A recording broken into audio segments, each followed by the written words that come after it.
Assalamualaikum warahmatullahi wabarakatuh.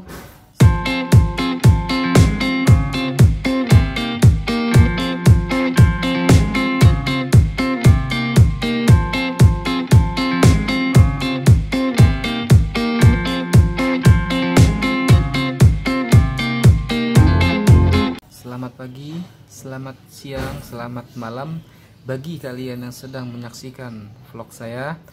Hari ini saya akan sedikit berbagi tips dengan tunggangan saya, yaitu Yamaha Aerox keluar lansiran tahun 2017.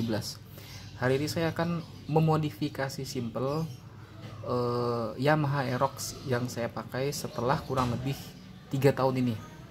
Jadi memang permasalahan masalah Aerox yang paling utama ialah terdapat di shock breakernya.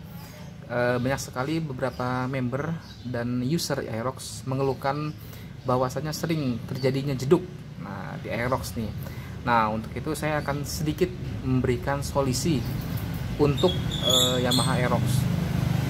Ya, yang awal tentunya saya merubah. Tentunya saya di awal merubah shock breaker untuk Yamaha Aerox saya menggantinya dengan ISS suspensi. Tujuan utamanya memang pilihannya banyak untuk shock breaker ini ya, cuman saya jatuh terhadap pilihannya di ISS karena memang selain sudah teruji dan sudah banyak dipakai oleh banyak kalangan user motor, tapi saya juga memakainya karena memang teruji karena ketangguhannya dan memang kenyamanannya ya. Di sini saya kurang lebih ISS suspension ini saya membeli dengan harga kurang lebih 2 jutaan ya. Bisa melihat kurang lebih 2 jutaan ya. Memang harganya dibilang tidak sedikit, tapi memang sangat membantu selama saya memakai Yamaha Aerox tersebut.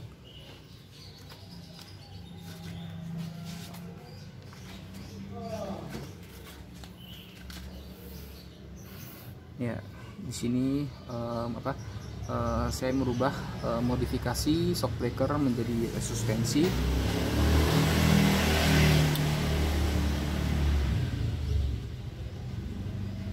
Ya, nah memang efek dari ISS suspensi ini yang pasti banget mengurangi jedak-jeduk terhadap motor ketika di jalan berlubang ataupun jalan bergelombang, dan pastinya memang kestabilan motor semakin bertambah ketika di jalan. Dan memang ketika berboncengan pun seperti dikeluhkan oleh pengguna Yamaha Aerox terjadinya jedak-jeduk. Kalau ketika gini tidak terasakan sensasi jedak-jeduk ya, jadi memang lebih lembut ya. Kita lihat, inilah ISS suspensinya ya. Selanjutnya yang kedua, saya memakai winglet ya. Jadi memang sekilas winglet ini memang seperti variasi ya, memang seperti variasi.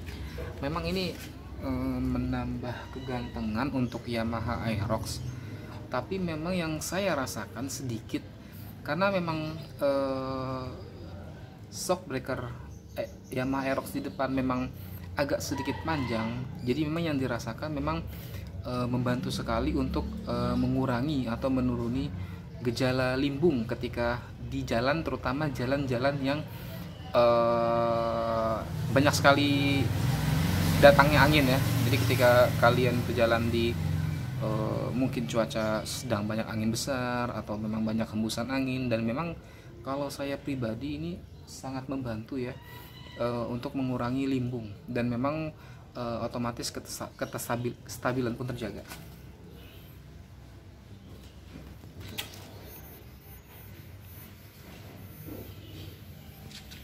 ya. Ini penampakannya.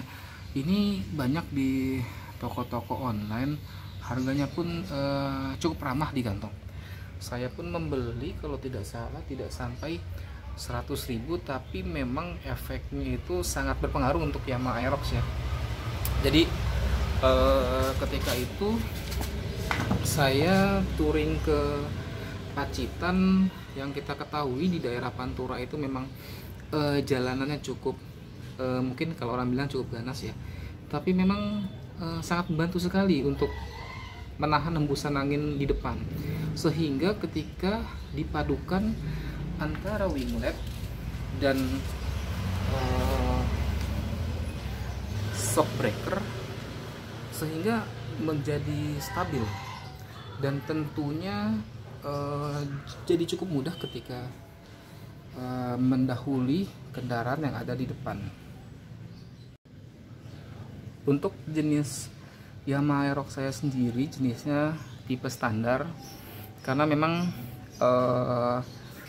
ini memang gunanya harian, jadi memang saya sengaja ngambil tipe paling bawah ya. Jadi memang tipenya masih standar, bukan keyless kan. Kalau misalkan yang tipe S kan dia sudah memakai keyless ya, sudah memakai keyless. Nah kalau saya memang masih standar, karena memang saya pakai standar tujuan utamanya memang untuk sedikit memodifikasi dalam kenyamanan ya. Untuk itu saya mengganti shock breakernya dengan YSS suspension dan sedikit menambahkan winglet di bagian depan. Dan kembali lagi tadi ketika saya touring ketika di daerah Pacitan, memang hasil yang dirasakan dalam berkendara memang cukup sangat membantu. Sebelumnya saya ketika belum pakai winglet dan masih pakai shock breaker biasa, itu memang cukup terasa ketika di jalan, terutama jalan berlubang, dan ketika kena hembusan angin pun memang ya memang tidak terlalu limbung, cuman memang ada sedikit, karena memang kita ketahui Aerox ini kan agak sedikit tinggi ya, agak sedikit tinggi. Dan setelah saya ganti, saya rubah ke dalam settingan YSS maupun saya berikan winglet, dan ternyata memang cukup membantu. Tapi bagi kalian yang memiliki Aerox tipe R atau bagi yang ingin membeli tipe R, itu kan sudah memakai shock tabung ya. Jadi saya rasa sudah rekomendasi ya. Cuman banyak juga yang Aerox tipe R tetap mengganti ke shock variasi, terutama ke YSS, atau bahkan kalau punya budget lebih ya kenapa enggak kalau untuk kalian mengganti Orlin. Kalau saya pribadi sih untuk memodifikasi motor tapi mengarah kenyamanan dan itu lebih mengarah ke valuable, kenapa tidak. Jadi memang sesuaikan dengan kondisi budget kalian.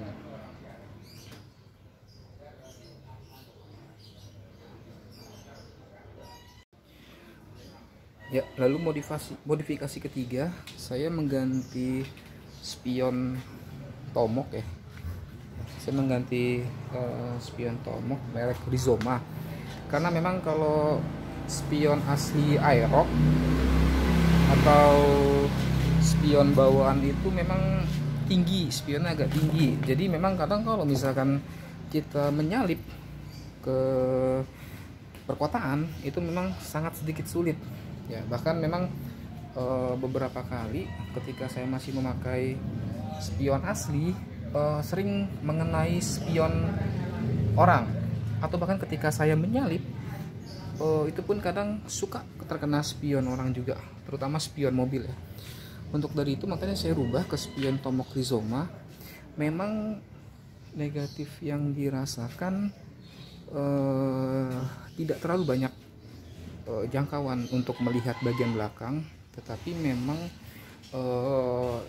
itu tergantung setiap kalian masing-masing sih. Kalau kalian tipenya matanya kurang awas atau butuh penglihatan yang agak lebih besar, saya sarankan apabila kalian ingin mengganti jangan spion Tomok kecil seperti ini ya. Saya menyarankannya agak lebih besar. Tapi kalau misalkan kalian memang ingin kenyamanan, nggak kenyamanan sih ya, istilahnya agak keren dikit lah. Nah ini cocok banget nih untuk spion Rizoma ini nih. Nah, cuma memang yang dikorbankan adalah daya jangkauannya ya teman-teman. Tapi memang kalau dari mobilitas, skala jadi lebih mudah untuk menyelip-nyelip di jalanan, terutama ketika sedang di perkotaan kayak gitu. Dan juga memang efek yang kedua, mau nggak mau, kalau saya pribadi sih sangat berpengaruh terhadap aerodinamis ya. Jadi memang kalau misalkan spion seperti ini terasa sekali, motor memang jadi lebih aerodinamis teman-teman. Ya mungkin tuh pribadi saya aja, saya nggak tahu kalau kalian ya. Ya, jadi memang untuk kesimpulannya, saya memodifikasi 3 bagian. Yang pertama di shock ISS ini, dan yang kedua saya modifikasi dengan menambahkan winglet, dan yang ketiga tentunya saya tambahkan dengan spion Tomok Rizoma. Mungkin memang setiap memodifikasi pasti ada yang dikorbankan ya teman-teman ya. Nggak setiap modifikasi itu efeknya enak atau bagus gitu. Pastinya yang pertama yang terkorbankan ketika kalian modifikasi ialah uang. Jadi uang kalian tentunya harus keluar lebih banyak. Tapi memang yang kalian dapatkan memang kenyamanan sesuai apa yang kalian inginkan, apa yang kalian dapat, dan apa yang kalian valuablekan terhadap penggunaan dari kendaraan pribadi kalian, terutama terhadap saya gunakan yaitu Yamaha Aerox tahun 2017 ini. Odometer di motor ini kurang lebih sudah 25.000 dan saya merasakan tetap nyaman ya, tetap nyaman. Dan memang yang saya rasakan dari motor ini memang dari bandingkan motor yang lain, kalau saya pribadi motor ini tidak muncul gejalanya gredek ya. Nah kan jadi memang permasalahan motor matic itu kan gredek ya kalau kata orang-orang ya. Terutama ya macam-macam orang fansboy itu kan bilangnya wah motor lu gredek gitu. Tapi sih kalau saya pribadi memang saya sih tidak menemukan gejala gredek kalau terhadap motor Aerox. Tapi saya tidak tahu kalau bagi kalian yang pengguna Aerox mengalami gejala gredek juga. Kalau saya pribadi, ketika kalian menemukan gejala gredek terhadap Yamaha Aerox kalian, saya pribadi sih saya menyarankan kalian temukan bengkel, apakah bengkel beres ataukah bengkel non beres, tapi memang yang mekaniknya handal untuk memadukan.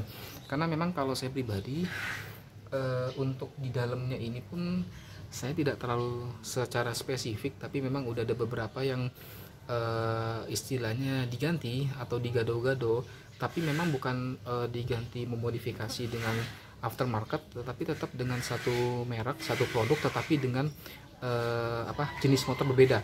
Kalau tidak salah di dalam ini sudah diganti gado-gado teman-teman. Jadi ada yang dari NMAX, ada yang dari Xeon, bahkan ada yang dari Mio juga. Jadi tapi memang hasil dari variasi mekanik tersebut malah menjadi enak. Bahkan jangankan gredek-gredek, tapi memang jadi istilahnya jadi ngacir ya. Karena motor ini memang kadang suka saya pakai touring juga, dan memang sangat valuable ketika kejar-kejaran ya, kejar-kejaran terutama dengan motor manual atau motor gigi, motor kopling kayak gitu. Ya, jadi sampai di sini dulu teman-teman sedikit sharing saya tentang modifikasi Yamaha Aerox tipe standar tahun 2017 saya. Mungkin kalian bisa menambahkan di kolom komentar sedikit masukan atau mungkin sedikit mengkoreksi apabila ada yang harus saya koreksi. Ya mohon maaf apabila ada perkataan yang salah.